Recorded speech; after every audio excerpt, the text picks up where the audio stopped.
Magandang araw po, welcome po sa aking channel of 9TV. Patalasasan po, meron po ba kayong mga properties na napapabayaan or non-performing assets? Plan nyo yung ibenta, pero wala kayong oras sa pagbibenta nito.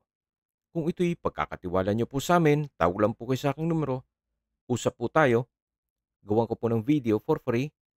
Yes, libre po, wala po kayong babayaran. Tutulungan po namin kayong mabenta ang inyong property. Kami na po bala sa marketing, sa boosting or paid ads, even sa tripping, hindi na po kayo mapapagod sa pag-entertain ng mga buyers. Kami na po bala sa lahat. Tawag lang po kayo. Nandito po tayo ngayon sa Silang Cavite kung saan meron po tayong bagong video presentation. Isang residential farm property na may lot area na 1,450 square meters.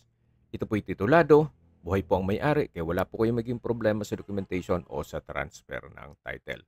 Updated din po ang amilyar nito mula po sa main barangay road. Ito po'y inner lot. Kaya kung hanap nyo po'y isang tahimik na lugar o property, ito na po yung hinahanap nyo. Mula po dito sa kinatatayuan ko hanggang dun po sa dulo. Ito pong malinis na area, yan po ang mismong property na binebenta. May access na rin po dito ng tubig, kuryente at internet provider. Napaganda po nito para sa inyong retirement, gawa ng sakto lang po ang sukat ng lupa. Less maintenance po pag mga ganitong sukat ng lupa. Pero kung malaki naman ang inyong pondo o budget, maganda rin po ang ekta-ektarya, especially kung magla-land banking kayo.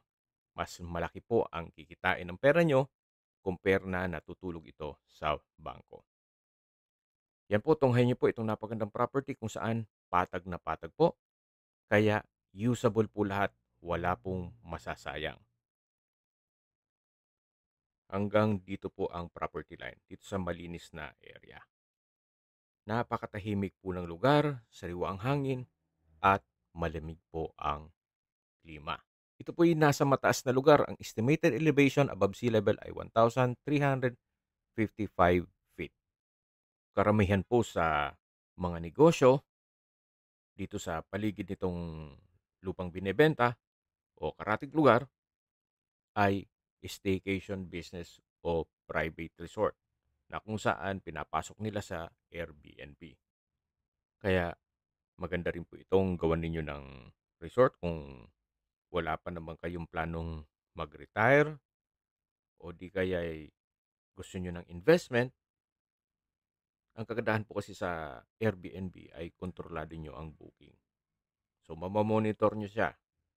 Kayo hahawak ng application, then meron lang po kayong caretaker na magme-maintain. After na umalis ang inyong guest, lilinisin nila, then that's it. Kikita na kayo. Then mag-aantay ulit kayo ng booking. So, lahat ng magiging guest nyo ay kayo lang ang kukontakin o sa inyo po dadaan. So, maganda rin po itong gawa ng coffee shop kasi may mga coffee shop din po sa paligid na kung saan kahit looban po ay dinadayo. May mga customer po kasi ng coffee shop, gusto nila yung tahimik, yung maganda ang ambience, at syempre, malamig ang klima. So, kailangan nila ng peace of mind. So, pinupuntahan po nila yung mga coffee shop o cafe na pwede silang mag-relax. So, yan po, tunghayan nyo po itong napagandang property kung saan ito po'y titulado at buhay po ang may-ari. Sa distance, location at travel time portion na po tayo. Mula po sa Tagaytay Santa Rosa Road o sa main highway, ang distance is 5.5 kilometers at ang travel time is 13 minutes. Mula naman po sa Tagaytay Flower Market, ang distance is 7.5 kilometers at ang travel time is 17 minutes. Mula naman po sa Tagaytay Rotonda, ang distance is 8.7 kilometers at ang travel time is 20 minutes. Kompleto na po doon gaya ng hotels, restaurants, banks, schools, church at hospital. Yan po yung lagi kong binabagit sa inyo na dapat nyo i-consider sa paghanap ng property, yung meron pong malapit na hospital. Hindi ko naman po sinasabing sakitin kayo. Yan naman po for emergency purpose lang naman. At mula naman po sa Calac Silang Interchange, ang distance is 8.2 kilometers at ang travel time is 20 minutes. Ang Calax po ay connecting South Luzon Expressway, Skyway, all the way to North Luzon Expressway at ibang parte ng Metro Manila. Kaya mapapabilis na po ang biyahe nyo mula Manila papunta dito sa property. Mula naman po sa Manila o sa airport, ang distance is 52.9 kilometers at ang travel time is 1 hour and 29 minutes. Okay, sa presyo na po tayo. Binebenta po ito ni owner sa halagang 7,000 pesos per square meter. Kung may mga katanungan po kayo, tawag lang po kayo sa aking numero. At sa mga kababayan naman natin na sa ibang bansa, meron pa akong Telegram sa mga iPhone user man may message. Meron din pong Imo, Skype, Viber at WhatsApp. Same number lang po, 0917-316-3399.